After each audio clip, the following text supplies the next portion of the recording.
रूस और चीन ने मांग की है कि फौरन संयुक्त राष्ट्र की सुरक्षा परिषद की बैठक बुलाई जाए, यूनाइटेड नेशन सिक्योरिटी काउंसिल की इमरजेंसी मीटिंग हो।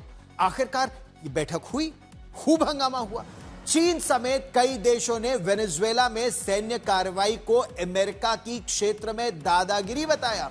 इस बैठक में अमेरिका के राजदूत ने साफ साफ कहा कि वेनेजुएला में जो कुछ हुआ वो वक्त की जरूरत है, और अमेरिका के राष्ट्रपति डोनाल्ड ट्रंप यह बात साफ कर चुके हैं कि वेस्टर्न हेमिस्फीयर में कोई और विदेशी ताकतें अपने पैर नहीं जमा पाएंगी। इशारा सीधे तौर पर रूस और चीन की तरफ था। देखिए ये रिपोर्ट।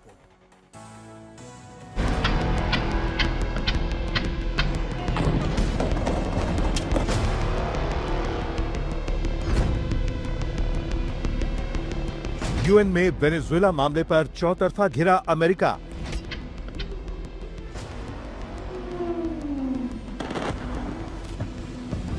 चीन समेत कई देशों ने लगाए दादागिरी करने के आरोप।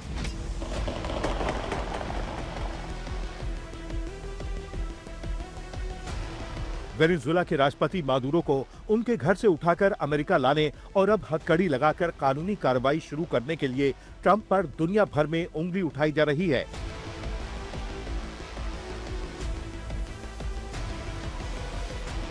वेनेजुएला के काराकास से लेकर अमेरिका के न्यूयॉर्क तक दुनिया के कई बड़े शहरों में लोगों ने सड़कों पर उतरकर प्रदर्शन किए हैं और इस कदम को अमेरिका की दादागिरी बताया है। वेनेजुएला के करीबी चीन और रूस की लगातार मांग के बाद संयुक्त राष्ट्र की सुरक्षा परिषद की बैठक आखिरकार बुला ली गई। सोमवार को हुई इस बैठक में ज्यादातर देशों ने अमेरिका को आड़े हाथों लिया। इस बैठक में वेनेजुएला के मौजूदा हालात पर संयुक्त राष्ट्र के under secretary general rosemary DiCarlo ने महासचिव एंटोनियो गुटेरेस का बयान पढ़ा, जिसमें साफ तौर पर कहा गया है कि वेनेजुएला में अमेरिका की कार्रवाई के मामले में अंतर्राष्ट्रीय कानून के नियमों का पालन नहीं किया गया है और इस बात से वो बहुत चिंतित हैं।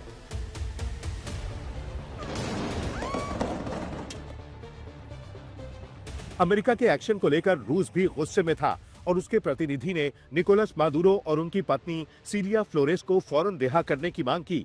इस बैठक में ज्यादातर देशों ने एक सुर में कहा कि ट्रंप ने वेनेजुएला में सैन्य कार्रवाई करके राष्ट्रपति को अगवा किया है, जिसे किसी संप्रभु देश में सैन्य कार्रवाई और संयुक्त राष्ट्र चार्टर के उल्लंघन के तौर पर देखा जा रहा है। वेनेजुएला के पड़ोसी कोलंबिया से लेकर रूस और चीन तक ने ट्रंप के व्यवहार और मादुरो के अपहरण को यूएन के नियमों कानूनों का खुला उल्लंघन करार दिया। वेनेजुएला में अपने एक्शन का समर्थन करने की अमेरिका ने भी कोई कसर नहीं छोड़ी। दरअसल ट्रंप की हरकतों का विरोध और मादुरो के अपहरण के पीछे की साजिशों पर सवाल अमेरिका के अंदर भी उठ रहे हैं और अमेरिका के बाहर भी। अमेरिका में डेमोक्रेट्स नेता लगातार ट्रंप की इन करतूतों की आलोचना कर रहे हैं, तो यूनाइटेड नेशंस में दुनिया भर के देश अमेरिका की इस जोर जबरदस्ती और सामंतशाही व्यवहार की निंदा कर रहे हैं।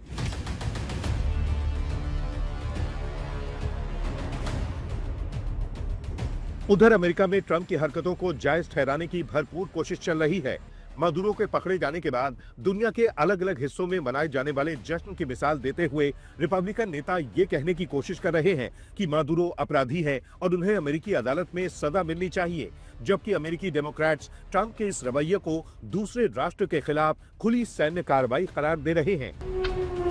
फिलहाल इस मामले को लेकर दुनिया दो खेमों में बंट गई है। हालांकि सच ये भी है कि ट्रंप के कदम की आलोचना करने वाले खेमे में खड़े देशों की तादाद कहीं ज्यादा है। आज तक ब्यूरो।